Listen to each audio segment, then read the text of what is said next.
Assalamualaikum students.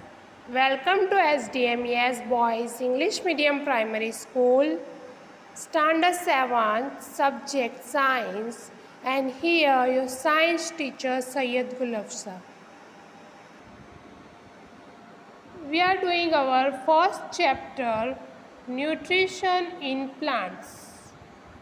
We had done last lecture for 1.1 exercise, mode of nutrition in plants. Today we will learn about 1.2 exercise, photosynthesis, food making process in plants. What we are going to learn? Food making process in plants. So let's start. Leaves are the food factories of plants.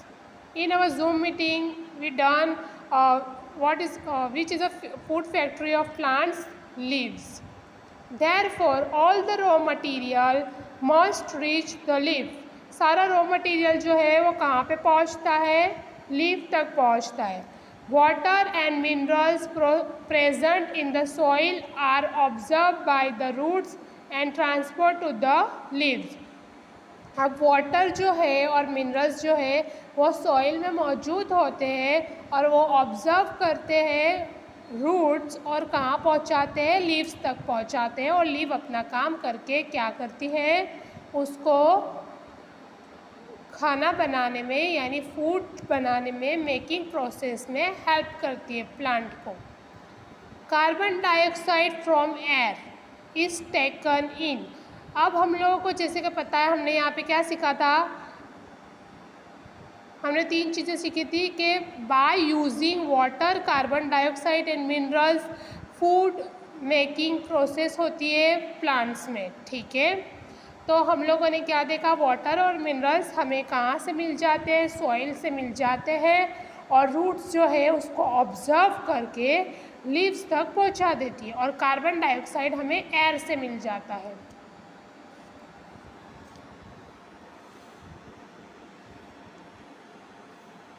Through the tiny pores present on the surface of leaves. अब leaves के surface पे tiny पोर्सिस है जिसको क्या कहा जाता है? Stomata.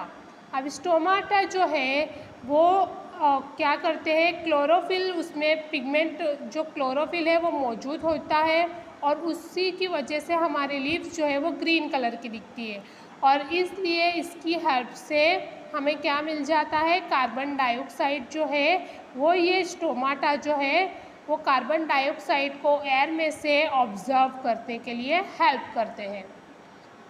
Water and minerals are transported to the leaves by the vessels which run like a pipe throughout the root, the stem, the branches and the leaves. किस तरीके से पहुँचते हैं ये सारी चीज़ें लीव्स तक? पहले रूट उसे ऑब्जर्व करती है, फिर स्टेम तक पहुँचता है, फिर ब्रांचेस तक पहुँचता है, water and minerals and then last one is leaves. They form a continuous path or passage for the nutrients to reach the leaf. ये सारा जो है ये प्रोसेस होता है लीफ तक पहुँचाने के लिए, ये सारा nutrition. They are called vessels. You will learn more about transport of materials in plant in chapter. ये जो मटीरियल्स प्लांट तक कैसे पहुंचता है ये हम लोग हमारे चैप्टर 11 में सीखेंगे. The leaves have a green pigment called chlorophyll. Green pigment होता है, क्या होता है? ग्रीन पिगमेंट, जिसको क्या कहा जाता है? क्लोरोफिल. लीव्स में it helps leave to capture the energy of the sunlight. मैंने आपको बताया ना, कार्बन डाइऑक्साइड जो है वो एयर से हमें किस तरीके से मिलता है? पोर्सिस की मदद से, जिसको स्टोमाटा कहते हैं. और फिर हमें लीव्स के अंदर ग्रीन पिगमेंट मौजूद होता है जिसको कहा जाता है क्लोरोफिल. विदाउट क्लोरोफिल फोटोसिंथेसिस हो ही नहीं सकता है. This energy is use to synthesis. Prepare करने के लिए बहुत ही ज़्यादा, खाना प्रिपेयर करने के लिए क्लोरोफिल बहुत ही ज़्यादा ज़रूरी है. इसके बिना बिल्कुल भी नहीं हो सकता है खाना बनने का काम. Food from carbon dioxide and air. क्या करता है? प्रिपेयर करता है food from carbon dioxide and water. Since the synthesis of food occur in the presence of sunlight. It is called photosynthesis. So we find that chlorophyll, sunlight, carbon dioxide and water are necessary to carry out the process of photosynthesis. photosynthesis के लिए 4 चीज़ें ज़रूरी है: chlorophyll, sunlight, carbon dioxide and water. It is unique process on the earth. The solar energy is captured by the leaves and stored in the plant in the form of food. Form of food की तरीके से क्या save होता है ये solar energy. The sun is the ultimate source of energy for all living organism. सन जो है वो अल्टीमेट सोर्स है एनर्जी का for all living things. Can you imagine life on earth in the absence of photosynthesis? जो अगर photosynthesis ना हो तो हम लोग हमारी लाइफ इमेजिन कर सकते हैं? नो. जो अगर वो अपना प्लांट्स अपना खाना नहीं बनाएंगे तो हमें कैसे खाना मिलेगा? और प्लांट्स डायरेक्टली और indirectly all organism depend on plants. In the absence of photosynthesis, there will not be any food. The survival of almost all living organisms directly or indirectly depend upon the food made by the plants. Directly और indirectly जो food बनाया है plants ने, हम उसी पे depend करते हैं. Beside oxygen, which is essential for the survival of all living things. In the absence of photosynthesis, life will be impossible on earth.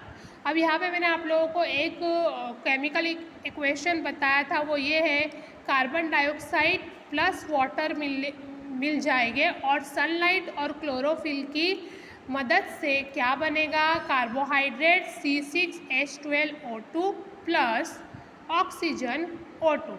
हम लोगों को ये जो फोटोसिंथेसिस के लिए क्या ज़रूरी? कार्बन डाइऑक्साइड और H2O हमको मिल गया, वाटर, और सनलाइट और क्लोरोफिल होना ज़रूरी है.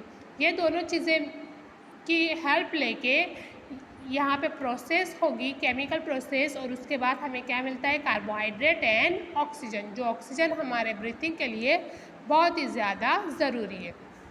During the process oxygen is release. ये प्रोसेस के दरमियान क्या होता है? ऑक्सीजन रिलीज होता है. The presence of starch in leaves indicate the occurrence of photosynthesis. Starch is also a carbohydrate. Starch जो है वो क्या है? कार्बोहाइड्रेट. अब हम हमारे नेक्स्ट चैप्टर में हम नेक्स्ट एक्टिविटी देखेंगे 1.3. Okay, thank you for watching. अल्लाह हाफिज़.